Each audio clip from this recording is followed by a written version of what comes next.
This is Rachel, Sarah, Liana, and Grace, 4 best friends all residing in the beautiful Hampton Roads area. Each one has a dream, one that they have fostered into flourishing careers. They have reaped the numerous rewards from these jobs, benefiting the local economy and the local art scene, whether it be through serving up an organic meal, dazzling spectators through dance or racing, or by creating profound artwork about the world around us. But there is one negative side effect to their professions that they have yet to consider: their environmental impact. Each career adds to the seemingly perpetual emission of greenhouse gases, particularly carbon dioxide. Most everything necessary for their daily livelihoods produces this toxic gas, and these CO2 emissions clutter the atmosphere and in effect warm the Earth's overall temperature. This is known as climate change. Rachel is a dancer, inspiring judges across the nation with a simple pirouette, her movements as graceful as the monarch butterfly itself. She drives to dance almost every day, and the main greenhouse gas that cars emit is CO2. According to the Environmental Defense Fund, cars release approximately 333 million tons of carbon dioxide into the atmosphere annually, which is 20% of the world's total. Sarah is an artist. The paint that she sprawls across the canvas pieces together into a story told through imagery, changing people's lives. She needs art supplies to create her masterpieces. Her primary medium is acrylic paint, one that is known for its washability. Despite its convenience and beautiful pigmentation, this medium has a dark side. Acrylic paint is made from a petroleum-based polymer. According to the Sustainable Leader, just using the medium adds to our continuing reliance on petroleum and adds to the emissions of carbon dioxide. Liana is a chef. Her soufflés have made even the hardest food critics melt in their seats. Rumor has it that her basil salsa has made people weep. She needs to buy ingredients that mostly come from factory farms. Factory farms not only use the resource of living animals, but also mass-produce crops. The fossil fuels used in energy, transportation, synthetic pesticides, and fertilizers emit 90 million tons of carbon dioxide into the atmosphere every year. Grace is a runner. Watching this speedy girl zip by makes cheetahs ashamed of their own velocity. People have reported seeing her outrun a Maserati. She runs on the track, which is made of polyurethane.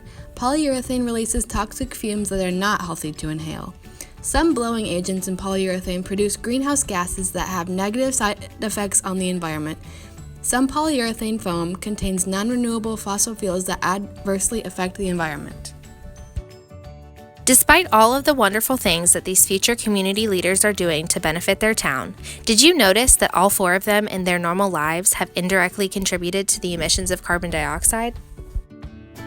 Stop and think. If those 4 contribute that much, how much are you and your friends and family contributing? The average American uses about 18 tons of CO2 per year. Just imagine what that is doing to the atmosphere of our Earth. Excessive carbon dioxide forming in the atmosphere, 20% of which will stick around for another 800 years, creates a blanket effect and warms the overall temperature of our planet. Your personal contribution to this is astounding. On average, you use 98.6 pounds of CO2 every single day. Let that sink in. No, not those kind of sinks. I'm talking carbon sinks. Haven't you heard of them? These natural areas, whether they be a forest or the ocean, have massive carbon-absorbing power. How might this work exactly? Photosynthesis is the process by which green plants and some other organisms use sunlight to synthesize foods from carbon dioxide and water. In a world where wooded areas are constantly being diminished due to development or agricultural purposes, it isn't hard to see how our carbon emissions are skyrocketing. We want to implement the widespread creation of a carbon sink in Hampton Roads. No large natural area required. Imagine a city where nature and urbanization coexist, where greenery nestles steel, where cherry blossoms shower taxicabs. What if we planted native trees, crops, and wildflowers directly onto buildings? Singapore is already working to make its city into such an environment, aiming to not only benefit the health of the environment, but also its residents. In the Hampton Roads area, Norfolk and Town Center of Virginia Beach, planting rooftop gardens and miniature forests can be a more attainable goal. A cafe in Reading, England has created a thriving garden on their roof, one in which they derive all of their ingredients from. Tourists are drawn to the cafe because of its self-sufficiency and aesthetics. If a large-scale creation of forest gardens were to be be implemented across buildings in Hampton Roads, the face of development could be changed for the better. Instead of ever continuing urban sprawl we see today, we could redirect our efforts toward the dire need of replenishing natural biodiversity. The plants growing outside of our businesses and residencies correlate not only to the reduction of carbon emissions, but to the resurgence of the bee population. These two things are inexplicably connected. More plants equals more absorption of the greenhouse gas, which in turn equals a lower overall temperature. This means more bee populations are surviving and pollinating plants. Using native Virginian plants like mint, milkweed, blueberries, holly trees, and sunflowers not only aid in growing the amount of our fluffy insect friends, but also creates a beautiful atmosphere. The economic benefits from our rooftop gardens are bountiful. Plants growing on your very own roof can reduce the amount of energy needed to heat and cool homes. It's natural insulation. Greenery has higher water retention, absorbing more water and saving thousands of dollars on damage repair. Lastly, the fresh produce cultivated can be used in both businesses and for recreational purposes. Yum!